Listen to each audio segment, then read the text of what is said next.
Bremen ging das Fahrradfahren los durch Amerikaner und Engländer, die ihre Fahrräder aus Amerika und England mitgebracht hatten.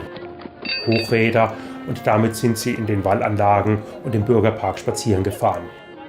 Man muss dazu sagen, die Straßen damals waren gepflastert, die Fahrräder ungepolstert und ungefedert, und es war fast unmöglich, auf so einer Pflasterstraße mit einem Fahrrad längere Strecken zu fahren, ohne dass einem alles wehgetan hat. Und deshalb suchten die Fahrradfahrer die bequemeren Wege, die Bürgersteige in den Parkanlagen. Das ging auch am Anfang gut, es war eine Sensation, wenn so einer auch am Hochrad fahren wollte. Aber es wurden dann immer mehr, weil auch Bremer Kaufmannssöhne anfingen, sich solche Fahrräder zu kaufen und damit rumzufahren. Und damit wurden die zu einer handfesten Belastung für die Bevölkerung, die dort spazieren gegangen ist. Ja, man muss sich das vorstellen, da geht die Bürgersfamilie, erst vielleicht Handwerker, die machen ihren wohlverdienten Sonntagsspaziergang mit Kindern und allem drum und dran. Und dann kommen dann solche Fahrräder daher. Und da gab es dann Proteste gegen diese Fahrradfahrer auf den Wegen in den Bürgerpark und in den Wallanlagen. Das Fahrrad natürlich erstmal relativ teuer war. Zuerst konnten sich das eben nur relativ reiche und fortschrittliche Kaufleute aus der Stadt leisten, weil es eben auch zu der damaligen Zeit ein Hightech-Produkt war, was aufgrund der Geschwindigkeit auch ein großes Misstrauen auslöste und auch zu Streitigkeiten führte, zu Gesetzgebungsmaßnahmen. Ein Fahrrad, das war das schnellste Landfahrzeug, was ein einzelner Mensch bewegen konnte. Ein Pferd konnte es vielleicht für einen kurzen Moment schneller rennen, aber mit einem Fahrrad hat man eine wesentlich größere Durchschnittsgeschwindigkeit bekommen und konnte diese dann über eine längere Strecke halten.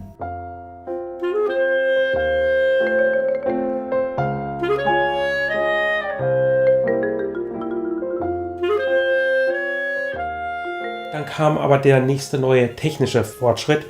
Es kam nämlich das Niederrad auf mit Kettenantrieb, eine bessere Bremse, und damit wurde das Fahrrad zu einem allgemein tauglichen Verkehrsmittel. Vorher war es mehr was für Sportler und für Leute, die sich irgendwie, die so ein bisschen das Risiko suchten, was Besonderes machen wollten. Aber mit dem neuen Niederrad konnte das jeder.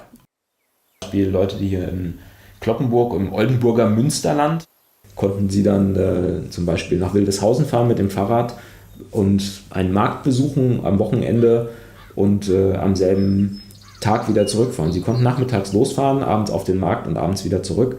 Das war überhaupt kein Problem. Somit öffnete sich die Welt der Menschen. Das Fahrrad führte also dazu, dass sich die vielleicht vorher relativ kleine lokale Welt der Menschen immer weiter öffnete.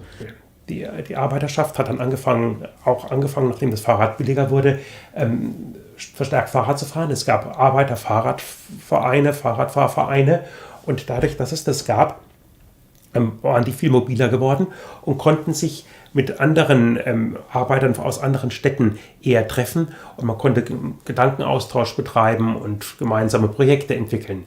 Das war ein ganz wichtiger Punkt in der Arbeiterschaft, und da ist Bremen ein Beispiel davon. Die vernetzten sich einfach schneller.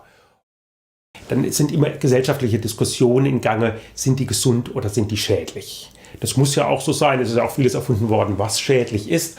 Und das war natürlich beim Fahrradfahren auch von Anfang an der Fall.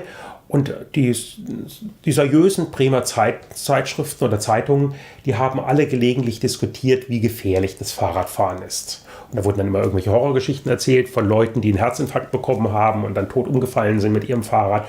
Und da wurde gesagt, dass das eben doch gefährlich ist, und dann Verhaltensmaßregeln gegeben.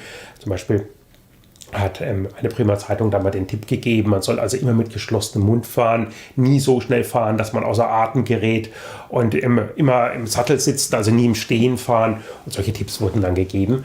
Und die Diskussion war noch schärfer bei Frauen, weil man eben gedacht hat, dass das vielleicht gesundheitliche Folgen haben könnte, vor allen Dingen, was dann den Nachwuchs angeht. Aber das änderte nichts daran, dass es immer wieder Frauen gab, die einfach Fahrrad gefahren sind, und zwar durch alle Gesellschaftsschichten hindurch. Und diese Diskussionen sind jetzt nicht gesellschaftsspezifisch, sondern in allen Gesellschaftsschichten wurden die einzeln geführt. In Bremen war es eine reiche Kaufmannstochter, die angefangen hat mit dem Hochradfahren und dann eben eine stadtbekannte Größe war mit ihrem Fahrrad. Es war überall bekannt, dass sie Fahrrad fuhr und Hochrad fuhr und dann immer besonders riskant über den Lenker abstieg, wenn ein Fuhrwerk vorbeikam. Und darüber hat sich ganz Bremen den Mund zerrissen, aber dann doch irgendwie das auch bewundert.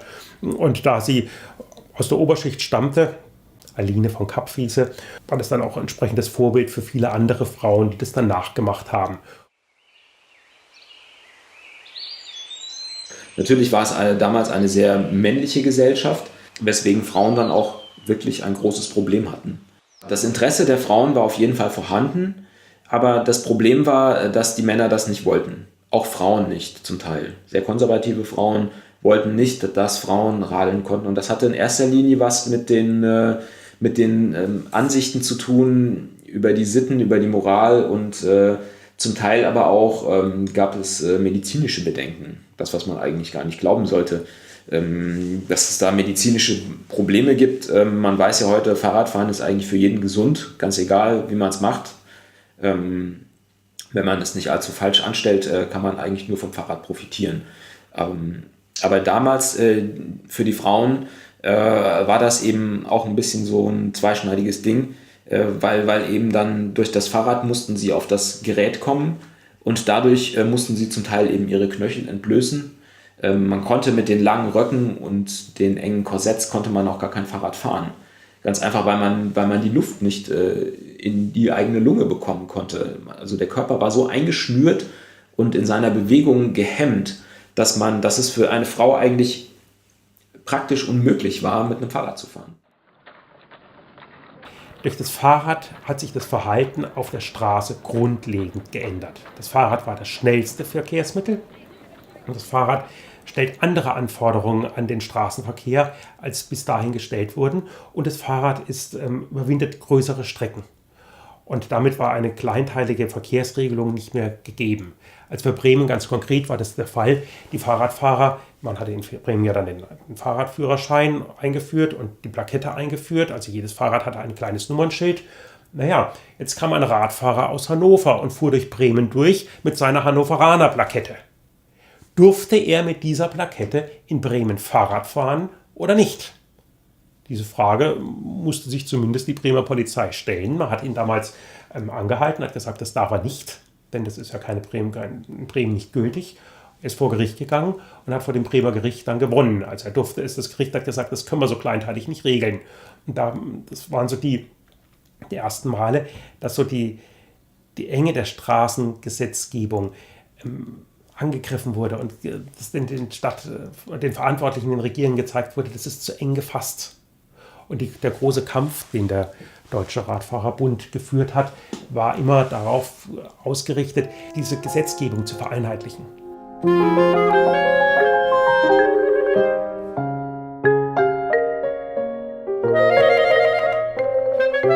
Dann das ganz große Problem war auch, wie darf man überholen? Ja, auf der Straße waren Fußgänger und es waren Fuhrwerke. Uns wurde sehr viel Vieh auf den Straßen getrieben. Jetzt kamen die Radfahrer. Die Radfahrer waren schneller als die meisten Fuhrwerke und sie waren schneller als das Vieh, was da getrieben wurde. Die Gefahr war bei Vieh immer, dass das Vieh scheut. Und dann wird es richtig gefährlich. Wenn Pferde scheuen und durchgehen, und dann können sie schon einigen Schaden anrichten. Das wollte man natürlich auf jeden Fall verhindern. Es gab unterschiedliche Möglichkeiten. Man konnte jetzt entweder sagen, bei uns auf den Straßen ist Rechtsfahrgebot, also muss man links überholen. Und dieses Gesetz gilt immer. Das haben die einen gesagt. Die anderen haben gesagt, nee, Tiere überholt man immer dort auf der Seite, auf der der Tiertreiber läuft. Ja, dann ist wenigstens ein Mensch zwischen Rindvieh und einem Fahrradfahrer, dann kann nicht so viel passieren. Die Dritten haben gesagt, nee, also Rinder dürfen nur überholt werden, wenn sie die Augen verbunden haben. Die Vierten haben gesagt, also wenn man was überholt, ein Radfahrer, was weiß ich jetzt, eine Kutsche überholt und er merkt, dass die Pferde scheuen, muss er absteigen und das Fahrrad vorbeischieben. Wobei dann die Anmerkung von dem Verantwortlichen für den Fahrradbund war, dass das unmöglich ist. Ja, eine Kutsche, die im Trab läuft, also wo die Pferde im Trab laufen, da kann man kaum ein Fahrrad vorbeischieben. Das schadet dann ein Wettrennen aus. Also solche Gesetze sind völlig unpraktisch. Dann überhaupt das Rechtsfahrgebot. Das galt grundsätzlich, aber bei den paar Fuhrwerken, die da gefahren sind, spielt das im Grunde keine große Rolle. Die sind ja seit Jahrhunderten im selben Trott gefahren. Und in Deutschland gab es wohl in Bad Kreuznach eine Regelung, also da bestand Linksfahr, da ist man links gefahren, während man sonst im übrigen Reich rechts gefahren ist. Das war also auch noch überhaupt nicht einheitlich geregelt. Und diese einheitliche Regelung, die kam jetzt durchs Fahrrad. Da kommt eine technische Neuerung und die verändert innerhalb von wenigen Jahrzehnten die Gesellschaft. Geht schnell und das macht es kulturhistorisch ebenso interessant, weil man sieht, wie die Akzeptanz von der Gesellschaft für so eine Neuerung da ist, welche Gesellschaftsgruppen besonders schnell das akzeptieren und wie sich sowas durchsetzt und wo die Widerstände kommen. Die Widerstände kamen ja nicht nur im Bürgertum, wo dann gefragt wurde, ist das schicklich oder ist das unschicklich. In der Arbeiterschaft war dann nicht mehr die Frage, ob es schicklich oder unschicklich ist, da war dann die Frage, das macht doch nur die Oberschicht, das machen wir doch nicht. Ja, das ist ein Oberschichtengerät. Ja, das war dann eben, gehörte nicht zum Standesbewusstsein eines Arbeiters dazu. Da waren die Widerstände eher auf dieser Richtung oder ging mehr in diese Richtung. Aber letztlich ist jeder Widerstand schnell zusammengebrochen, es war einfach praktisch.